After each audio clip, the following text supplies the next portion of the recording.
everyone, it's World Cricket Chat with me, Shruti Chopra, your tarot reader, with Suneer Chowdhary, our cricket expert. We are back with game number 8 of the IPL between Sunrisers Hyderabad playing their first game at home against the Kolkata Knight Riders. Hello, Suneer. Hey Shruti, how are you? I'm doing very well, Suneer. Suneer, tell me, how do you think Hyderabad's showing from their first game will affect this one?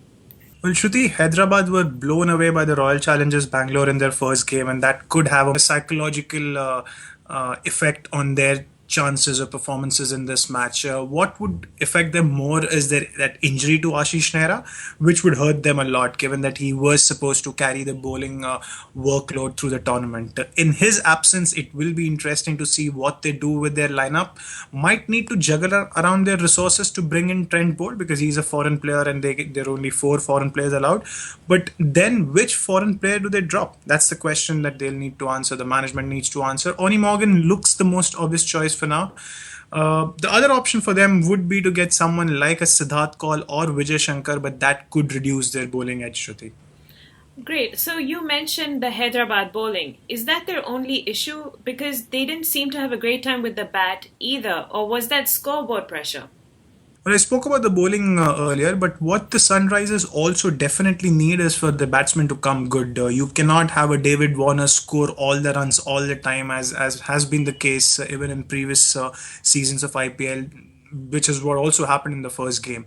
It could be a good time for the likes of Shikhar Dhawan and a youngster in Deepak Hooda who comes down the order to take up more responsibility when it comes to getting those quick runs. Dhawan especially will hope he can overcome his tame dismissal from the first game and get around to batting deeper into the innings. And when he does that, the runs automatically flow at a fair clip. So that's what the Sunrisers Hyderabad also need from their batsmen.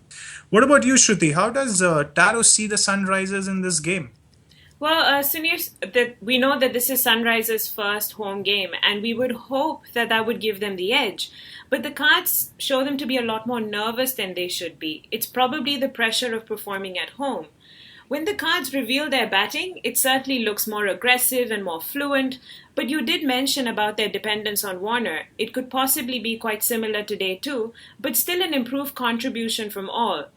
Their bowling wavers in focus, and it's this sort of trouble that may prove to be a little too expensive for them.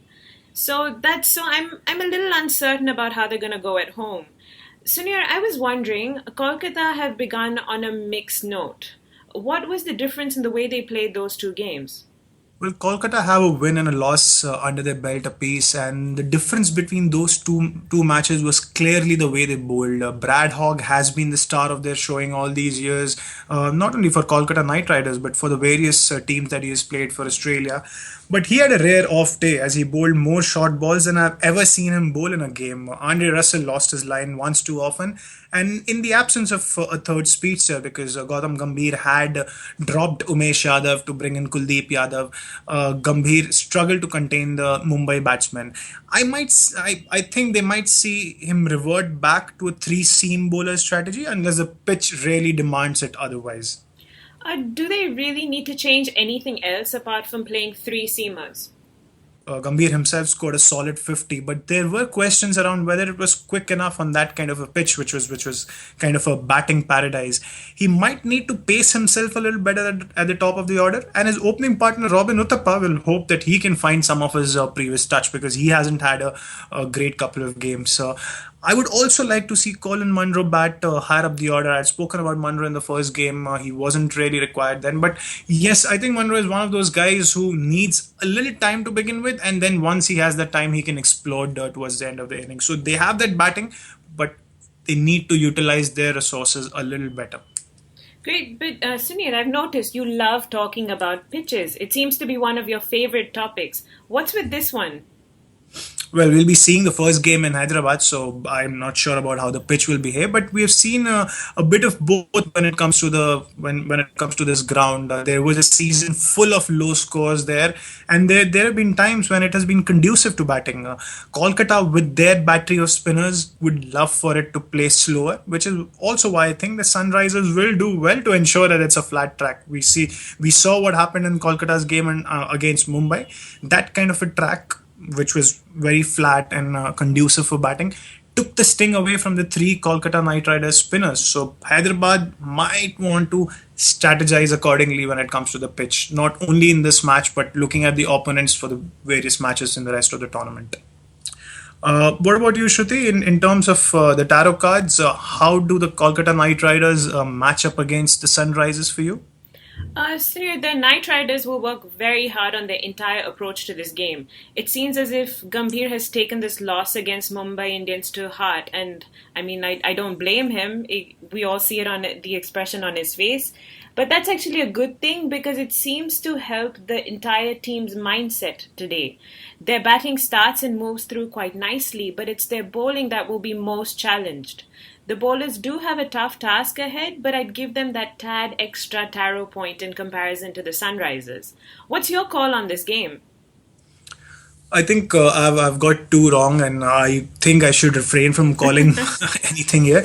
But I think Kolkata hold the edge in the sense that they played two matches, they batted well in both the matches, and the bowling has been good in one. They've not been able to bowl too well against Mumbai. I think Kolkata hold that edge, but it could all boil down to the surface again. On a flat surface, that edge could be negated by the Sunrisers.